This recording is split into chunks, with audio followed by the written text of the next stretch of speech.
friendship that'll never ever end.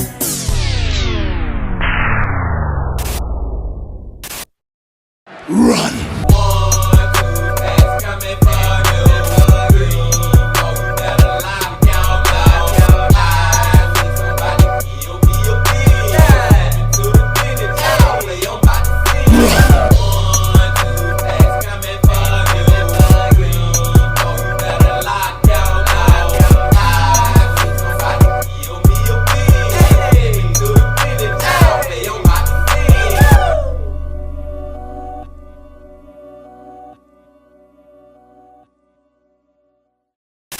It's a beautiful day in the neighborhood.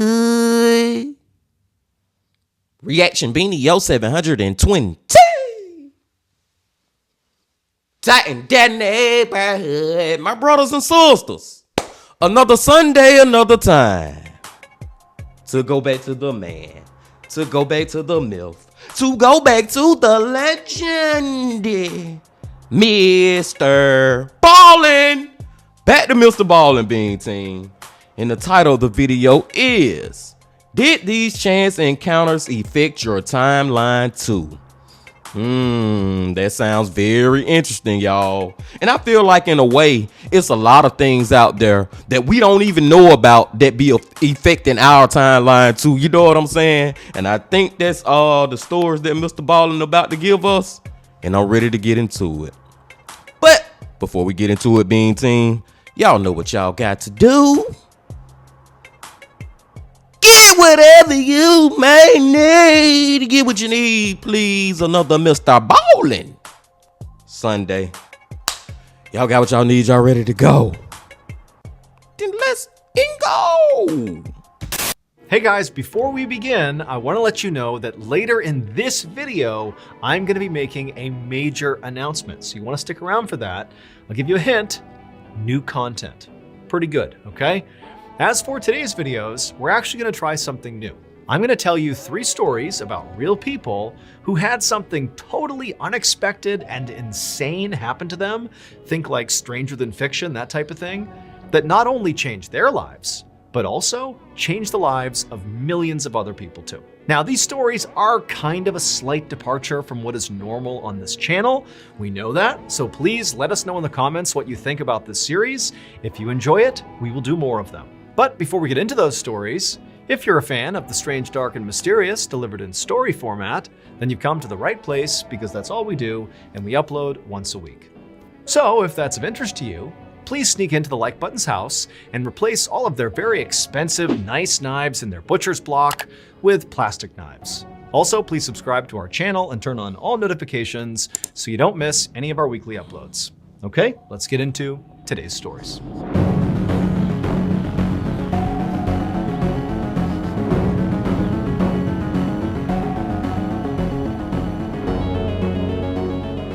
Ballen. One late night in the summer of 1974, a 30-year-old man named Fred stood inside of a loud casino in Las Vegas, feeling incredibly nervous. He knew what he was about to do was a horrible idea. In fact, he didn't even know if he had the guts to try it. Fred grabbed a huge wad of cash out of his pocket, and as he looked at it, he thought about the reason he was here. So Fred had actually flown to Las Vegas on a whim after a bad meeting with a group of investors. So Fred had founded this small company 3 years earlier, and he really needed a loan from these investors, but they had said no. Fred had actually already lost over $13 million to this point, and so the investors said, look, like your track record is not good enough, we're not giving you any more money. And this was a huge problem for Fred, because right now, in all of his company accounts, he had a total of $5,000. And at a minimum, he needed to pay his fuel bill for his company, which was $24,000. And that bill was due soon, so he didn't have enough money to cover it. And besides, this man went from $13 million in his bank account or whatever to $5,000, Bean Team. Oh my freaking God, man. That'll have me questioning life around this mother for real. the fuel bill, he also didn't have any money to make payroll. So basically, Fred did not have any more money. And if he didn't find a way to find more money, he would have to file for bankruptcy, shut his business down, and lay off all of his employees. And so Fred really couldn't think of a worse fate here. He totally believed in this company. I mean, this was his baby. He'd invested all of his inheritance into it. But now it was about to collapse, unless he got really, really lucky. All around him in the casino, Fred could see gamblers hunched over slot machines and over poker tables and blackjack tables, and some people looked elated, like they were having the time of their lives. And many other people looked like they were maybe having the worst time of their lives and were on the brink of tears. Fred didn't know if he'd be celebrating or sobbing by the end of this night. All he knew is he was out of options here. He could either do nothing and just kind of accept his fate, that his business was doomed and would have to be shut down, or he could do what he was doing tonight, which was to basically take what little cash he had and put it on a game of chance, basically gamble the money he had in hopes of winning enough money to keep his business going a little bit longer. And I ain't gonna lie, y'all, he down so bad, so I don't even blame him for this, for him gambling the rest of this little $5,000 away. Might as well at this point, what else do I have to freaking lose? He already done lost 13 million, man. I'm stuck on that. Wow. So after taking a calming breath, Fred began walking over to a blackjack table because someone had told him that of all the games you could play in a Las Vegas casino, the game with the best odds was blackjack. Fred chose a table with an open seat. He exchanged all his cash for chips while he prayed that he was making the right choice here. And then Fred began to play. For the first few hands, Fred was pretty cautious, only placing small bets. But he won all those small bets, and it kind of emboldened him. And so he began placing larger bets, and he began winning those bets too. And in fact, it got to the point where he was winning so consistently that a crowd of strangers had formed behind the table just to watch Fred. But Fred wasn't even aware of the crowd behind him. He was so focused on every single hand. I mean, for him, this was like his life he was gambling with. And eventually, he got to a place where he had like a mountain of chips in front of him, and he was gambling huge sums of it all at once. And then eventually, when he had this big mountain of chips in front of him, Fred decided this was it. He was going to double down and go all in. Oh. So all these chips out, and he waits, and eventually the dealer flips over their cards, and as soon as they did, the crowd around Fred, who he hadn't even noticed to this point, erupted in cheers because Fred had just won. And when the dealer pushed all the chips back over to him and he got to count how much money he had, he realized he had started with $5,000, but now had $27,000. He had gambled and won. Okay, Fred, get out of there now. It's time to go, Fred. It's time to go. You hit the jackpot, so to speak, at least enough to freaking keep your business running, bro. Don't do it no more. Don't do it no more.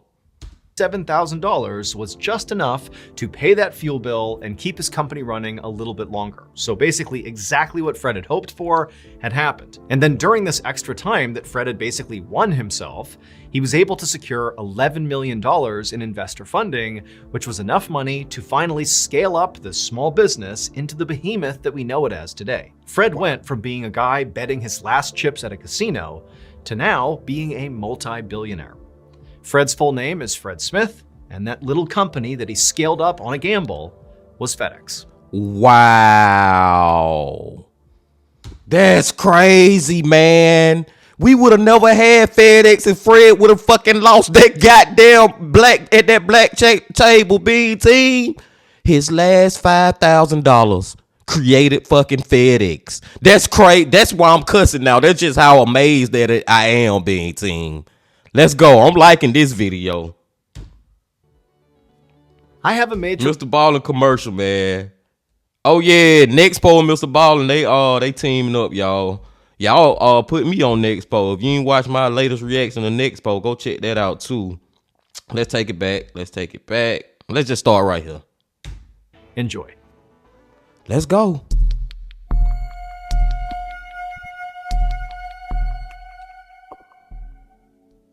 One evening in the late 1980s, a man in his 20s named Norm walked into a house party in the Hollywood Hills, which is a very exclusive and pricey neighborhood in Los Angeles, California. In this house, which was filled with people, there were all these actors and entertainers and Hollywood-type people, and Norm, who was this kind of scruffy guy with long stringy hair and who had no experience in the entertainment industry, knew he did not fit in here at all. In fact, Norm never would have been at a party like this if not for what had happened to him just a few hours earlier. So that afternoon, Norm had gotten into a fight with his boss at the motorcycle shop where he worked. Now, Norm and his boss never got along, but they managed to coexist for the most part. Except today, this small argument had turned into a huge argument that turned into Norm getting fired. And so after getting fired, Norm left the shop and just began aimlessly walking around Los Angeles until he wound up running into one of his friends. And over the course of this conversation where Norm's like, yeah, I got fired, not doing too good, the friend was like, oh, well, tonight there's going to be this big party up in the Hollywood Hills. Why don't you come along? And Norm, who was feeling admittedly pretty down after being fired, decided, you know what the heck? I'll go to this party because maybe that will boost my spirits. And so now here he was. And so Norm went and found his friend in the house party. And for a little while, the party was pretty great. I mean, Norm felt kind of uncomfortable, didn't really know anybody. It was kind of awkward, but it was fine. Him and his friend were drinking and chatting, and his friend was introducing him to some people, and it was all good.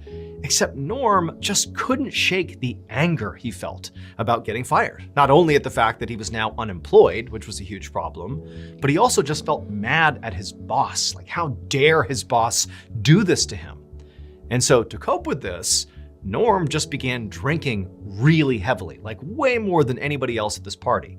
And before long, Norm was completely plastered drunk. But it would turn out, getting totally smashed did not calm Norm down. In fact, if anything, it only made him more blind with rage about what had happened to him. And so naturally what he did is he departs his friend and pushes through the crowd of people, and he goes up to the second floor where there was this balcony that overlooked where basically everybody in the house was. And Norm, who's slurring his speech and he's totally a mess, he screams out to the crowd of these people that he doesn't even know, these Hollywood people, basically screams at them to stop what they're doing and listen to him. And everyone did. They turned around and looked up at this guy like, what's going on here? And Norm just begins delivering this totally angry rant that kind of didn't even make any sense. I mean, he's drunk, but he's basically ranting about how mad he is and this horrible injustice that's been done to him, and just on and on. He's just pouring out all of his emotions, and everybody's just kind of looking at him like, what is going on here? It was like a train wreck, They couldn't look away. Eventually, Norman finished up his big, rambling, humiliating speech, and he stepped away from the railing, and everybody down below who, had been wrapped to this point, but now was kind of like, whatever. They went back to the party, and Norm just stood up there kind of taking in the scene, and suddenly he felt a tap on his shoulder. And he turned around and he saw there was this person he didn't recognize, and this person says to Norm, hey, have you ever considered acting in a play? It would turn out that person was a Hollywood producer, and they were putting on a play in LA. And they really liked Norm's look, the whole kind of scruffy vibe, but even more as they watched him deliver that totally angry, drunken rant that he managed to get all these people to listen to, that it was obvious he had natural charisma and he could command an audience even when the audience had no idea what he was talking about. And so ultimately, this producer literally offered Norm an acting job, and Norm, who really didn't have aspirations to be an actor, but now needed a job because he had just been fired that day, he's unemployed, he agreed. He said, okay, I'll act in your play. And so now this is a famous actor, y'all, but I don't know who the freak it is. Like, I'm trying to think in my brain about all the Normans that I know who are actors, and the only one I can think about is Norman Reedus, but I doubt it's gonna be him. I don't know. Let's see. It may be Norman Reedus now that I think about it, how MrBallen talking about with the scruffy face and all that. Let's see. So Norman would act in this play, and he would do such a good job, despite the fact that he totally was not an actor. He literally was a drunk guy at a party who randomly got recognized by some producer. But regardless, he acts in this play, and he is such a natural and does such a good job that he gets noticed by other Hollywood producers and casting directors.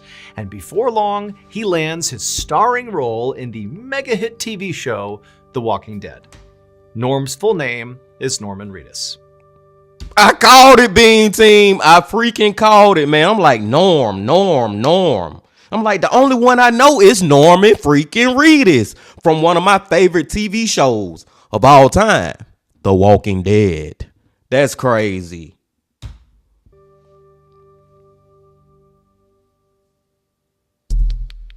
Number one man's trash.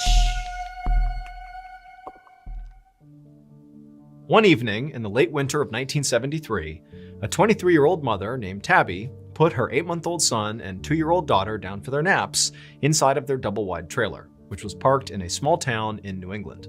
Once her kids fell asleep, Tabby looked over at the clock. She was waiting for her husband to get home from his job as a high school teacher, and he was running late. Tabby wondered, what could be holding up her husband, and she certainly hoped he was okay, but she couldn't just call the high school to ask how he was doing because they didn't own a landline phone. They literally didn't have enough money to afford a landline phone in their trailer. In fact, they basically only had enough money to barely make ends meet. So Tabby and her husband actually had dreams of becoming professional writers.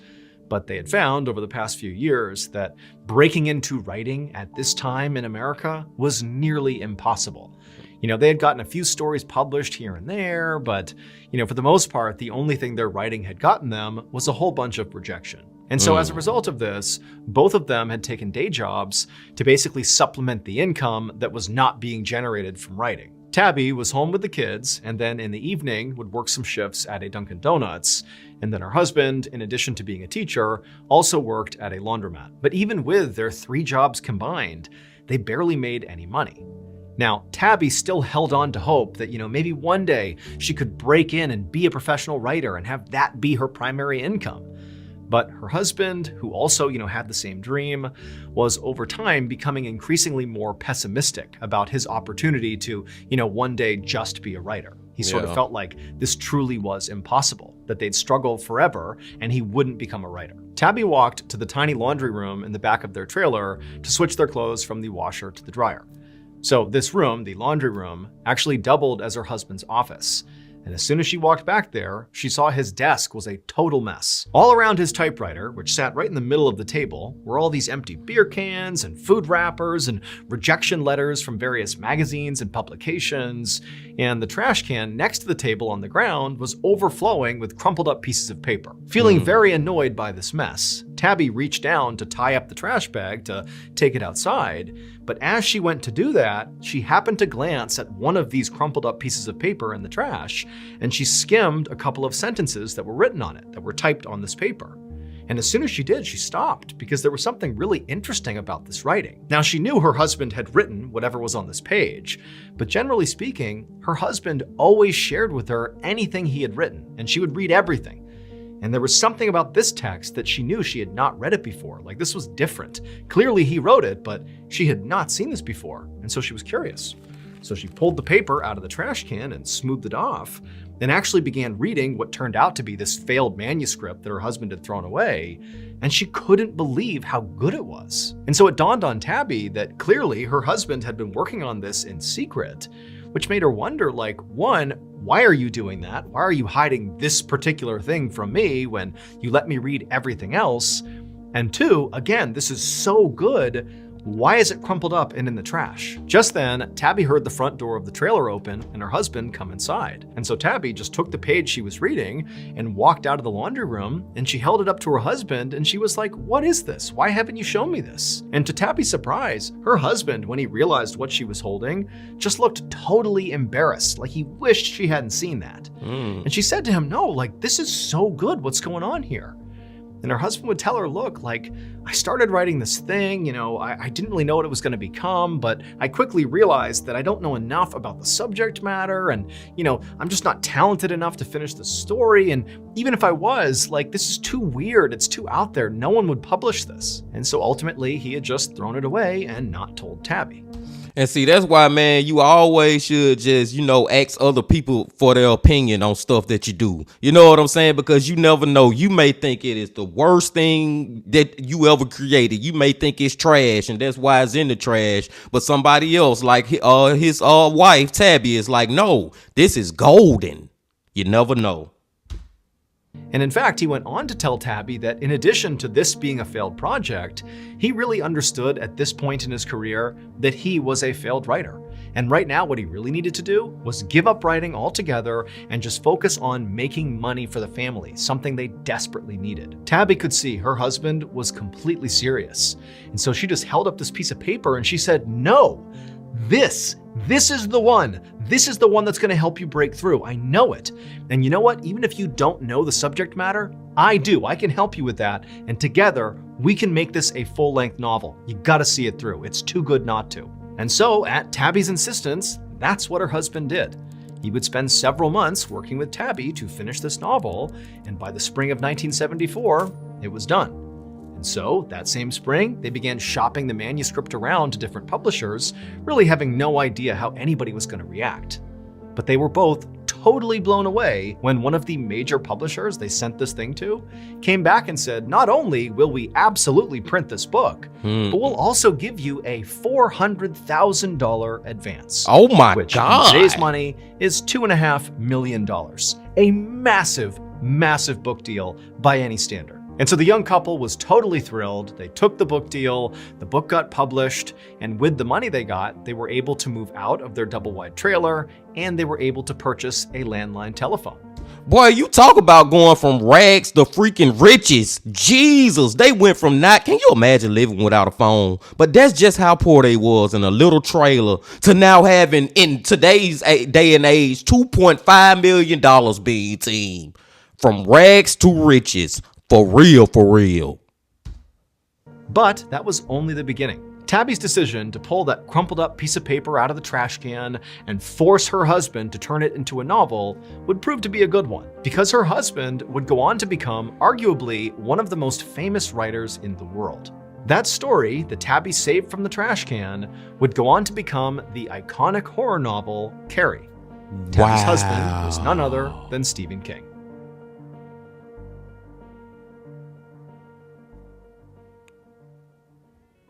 And now from Wow, Bean Team. I did not expect that, man. And matter of fact, let's check out this announcement, this little ending part from MrBallen real quick. Ballen Studios, here is a clip from our brand new show, Late Nights with Nexpo. You can find this show on any podcast platform, so when you're done listening to this, go find it, give it a follow, and tune in every Wednesday for new episodes. Enjoy. Let's check it out. Siberia, August 1993. The river is freezing cold. Snow melts from the Kamar Daban mountain range, which looms overhead. Your kayak cuts through the water. You take in the fresh mountain air and the rugged landscape. It's a long overdue escape from the city. Out here, the only signs of civilization are power lines running over the mountains, which are easy enough to ignore. But out of nowhere, something catches your eye, and the peaceful atmosphere dissolves. There's someone standing on the far shore of the river, framed starkly against the trees. It's a teenage girl. She's waving her arms frantically, screaming for you to stop. Oh, hell no, I ain't stopping. This go back to, Chilling Scares from a couple of days ago. I think it was Chilling Scares. Somebody with the lady on the side of the road. Y'all know what I'm talking about. And when them people was driving through the woods. No, hell no, I ain't stopping. It may be a setup. From this distance, you can't quite make it out, but it looks almost like her jacket is stained with blood. You don't hesitate. You dive into the frigid water and swim to shore. And when you reach the girl, she collapses into your arms. She's delirious, inconsolable. You can barely make out half of what she's saying through her sobs. She says she's scared, that she's all alone. You wonder why this girl's out in the wild by herself. But what she says next answers your question. It makes your blood run as cold as the river. Everyone else is dead. Oh.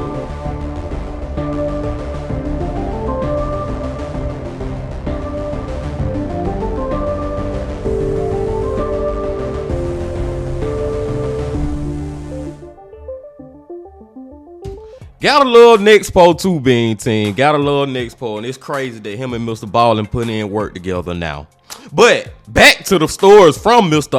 Ballen, man. The last one we just seen, that was freaking Stephen King, man. And if it wasn't for his wife Tabby, we probably would have never got him. And we would have never got him. We would have never got all those great books and those great movies, man. Shout out to Carrie, man. I used to be so freaking scared watching Carrie when I was a little child. You know, the actual movie, y'all. My sister used to love to watch it, but it was just so crazy how evil Carrie turned, man. But the second one. What was the second one, y'all? I can't even freaking remember. I remember the first one, but I want to talk about the second one before that. Let me look real quick. Oh, yeah. Freaking Norman Reedus being team. I'm like, man, it got to be Norman Reedus. If it ain't him, I don't know who the freak it is when Mr. Ballen kept on saying Norman. Then I thought about it at the end. He talking about the scruffy face and stuff. I'm like, yeah, that's my boy from The Walking Dead, man. That is Daryl Dixon being team. Daryl freaking Dixon. My favorite character ever